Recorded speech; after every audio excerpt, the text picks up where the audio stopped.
Hi everybody and welcome back to the Going Forward Sim Studio. When I started this challenge at the end of last winter to attempt to break 80, only learning on an indoor simulator for an entire year, I knew what I was walking into. I knew it was very metrics based, and that's the type of person I am. I come from cycling that's also pretty metrics heavy on the road and the fitness side. So I didn't mind it, and I enjoyed walking into that challenge, but I know we aren't all like that. So part 2 of our sim data for beginners is now going to focus more on a general understanding of what those numbers are that you see on the screen, what they mean and what they can do. It's not going to be focused on how they can help your swing. That's not the goal. The goal here is just for a basic understanding so you see what you're looking at. On the first episode, we talked about the most important data point, and that was the carry distance and how you can utilize that to immediately improve your scores outside. So let's turn off some of the studio lighting here, hit the range, and let's start talking about what are all those numbers that you see. Let's get right into it. All right, so we're here. The lights are turned off so you can see what we're doing on the screen. I'm at the Michael Breed designed driving range. I love this one on About Golf. We're gonna keep this really simple. A lot of the metrics are actually very self-explanatory, but I'm just gonna go over them once so that you understand that, yep, they are very self-explanatory. And then some of the stuff that you may not be familiar with, you're gonna understand what they are, not what they do or how they improve your swing. I might go over a little bit of how you can use them to identify things, but that's about it. I'm not a golf professional, and I definitely don't want to be one. So let's take a shot. Let's get some data. Remember always to check your grip posture and your setup. This doesn't have to be perfect. We're just trying to see some numbers.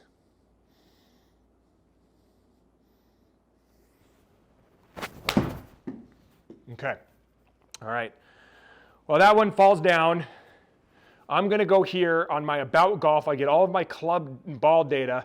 Just going to make it a little bit bigger so you can see what I have going on here. Okay. So the total, simple, how far the ball goes before it stops. Okay. How that differs from what we talked about in the last video, and that's the carry, is that's going to depend on what you're hitting. If you're hitting a wedge onto a green and you have a lot of backspin on it, your total is going to be less than your carry. It's all that. That's why carry is so important to know. And with the driver, you want your total to be way more than your carry because you want to get as much roll as you possibly can, right? So when somebody asks you, hey, how far do you hit your 9-iron? It's the average of your carry, not your total. You don't want to get that confused, because that's going to confuse you a lot when you go outside and realize that ball's not going as far as you think. Too many variables to stop that total. Your club speed is simply how fast your club head is at impact, and your ball speed is how fast that ball is coming off of that club head at impact. That data becomes really important when you're in your driver. You see a lot of stuff in magazines and on commercials about improving your ball speed and your club head speed, your swing speed. That's those two. And a lot of folks just like to keep it for the driver. Side spin is simply how much spin you're putting on the ball sideways. And that is going to really come into effect when you're doing draws, fades, shot shaping. For now, just ignore it. You want to have 0 because what we're trying to do as new and beginner golfers is hit the ball straight. Your backspin, when you hear anybody say, I need more spin, I need less spin, they're always talking about backspin. You want to have more backspin with your wedges. You want to have less backspin with your driver, in that order. The apex is simply how high are these balls going. It depends. Some players want really high ball flights. Some of them want lower. It depends on what shot you're trying to hit.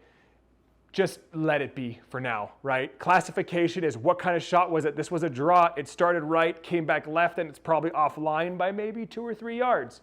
That's a good draw, maybe a little too high.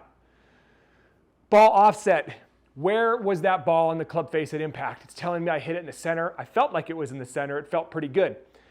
Now, moving to our club and ball data, every simulator that you go to may not have this because a lot of software companies charge a significant amount of money more to get club data. So keep in mind, you may or may not see this, but this is really important data that can quickly cross your eyes and make your head spin. So don't get lost in this. This is really good data to look at after the fact. Get a printout of your session. If you're not playing rounds, they can do that with every simulator. You walk home with your data. With About Golf, you actually get it all on an app. so you don't have to print anything off. And then what you're looking for is trends. Now, the first one we're going to talk about, and I'm going to talk about this one for just a little bit, is your club path, okay?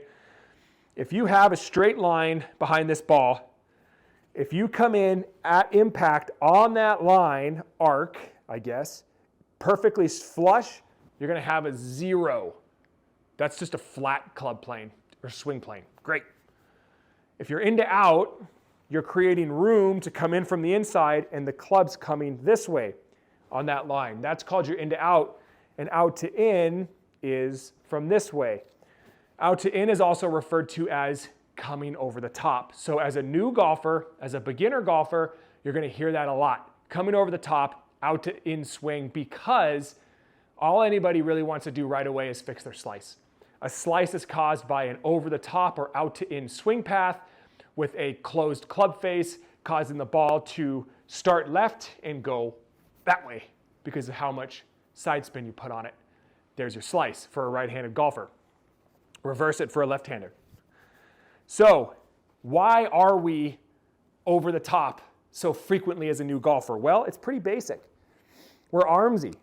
We haven't learned how to use our lower body to get a correct pivot as we approach P4.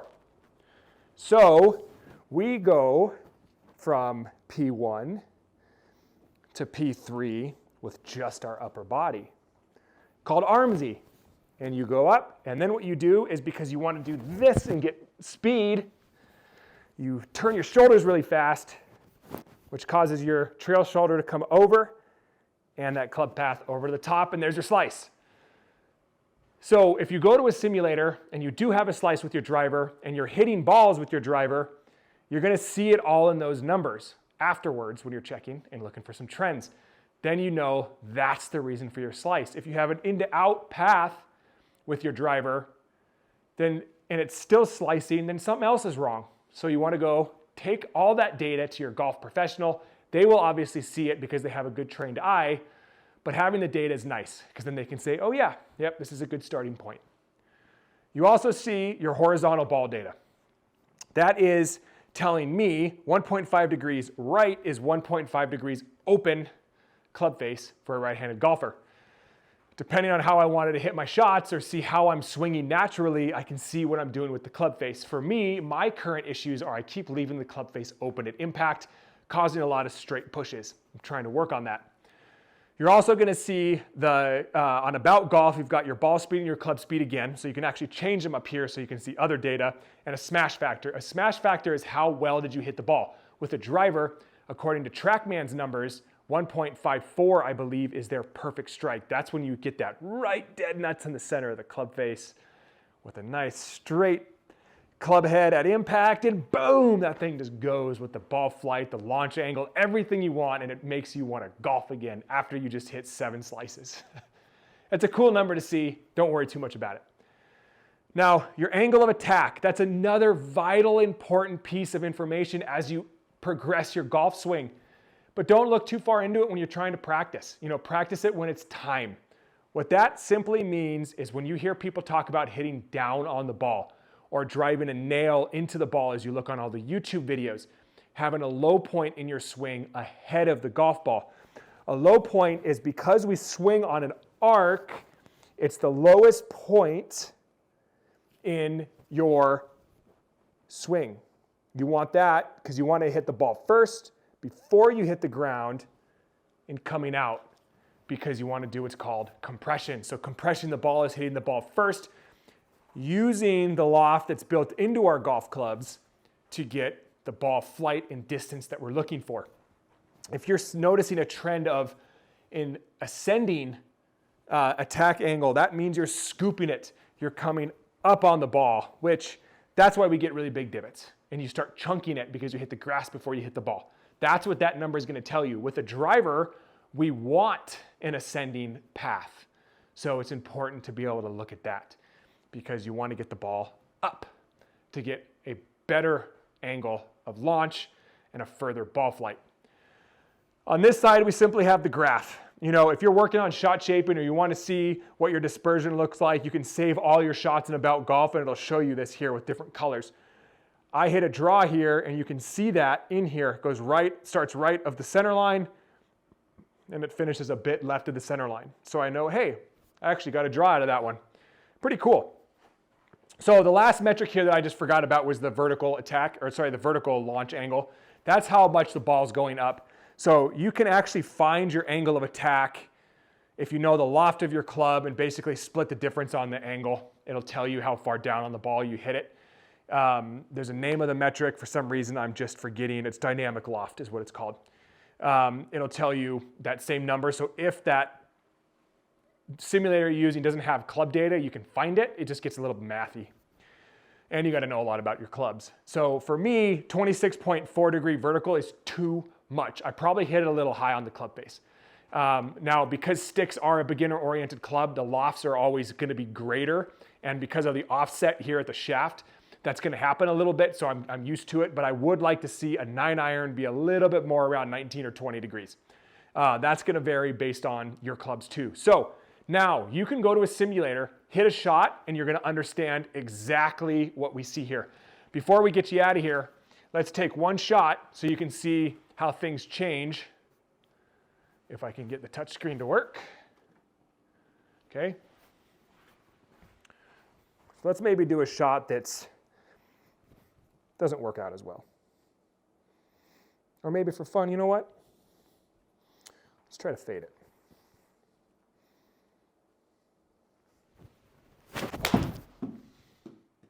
Okay, it's a little offline, but we got a fade in that. Started a little left. It's going to pop up and the numbers are going to tell us what we want to see.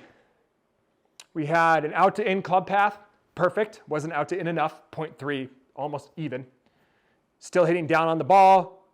My club face was flat, which is why I really didn't get too much pull, but we're getting started. Launch angle was okay.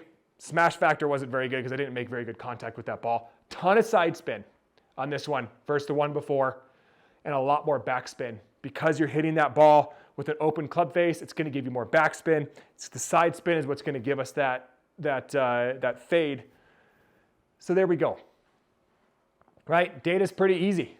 Once you understand what you're looking at, take all the complexity out of it, look at it, super simple. So in summary, total, how far the ball goes when it stops. Carry, how far the ball goes at impact of the ground after you hit the shot. Club speed, how fast this sucker goes at impact. Ball speed, how fast the ball comes off of this guy.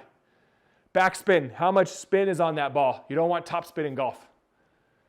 Side spin, it's going to tell you left or right if you're hitting across that ball, which way. Apex, how high the ball goes. Classification, what kind it was. It's classifying this as a slice. Offset, center, I hit the ball in the middle of the club face. Club path, out to in to out. Is it positive? Is it negative? Negative is generally in to out. Ball, horizontal path. Is your club face open, closed, or flush? Attack angle. Are you hitting down on the ball or up on the ball? With the driver, we want up. With irons, we want down. Vertical ball angle. What's the launch angle of that ball off the club face?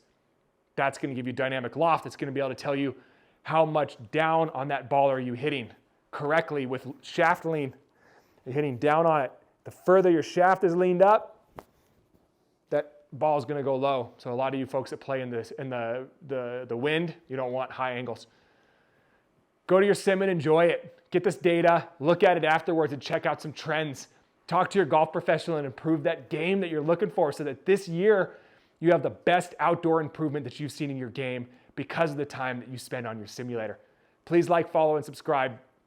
I'm going to continue this education series on how beginners and newer golfers can look at this data a little less fuzzy to progress, to enjoy, and have a great time in your simulator. Go to aboutgolf.com, find an About Golf simulator near you, and go check out this exact thing that I'm showing you here. Data laid out in the same way. Remember, don't cross data with your simulators. If you go to a TrackMan and an About Golf, don't measure them side by side. Different algorithms cause different numbers. You want consistency. That's what's important. Get out there, have a good time.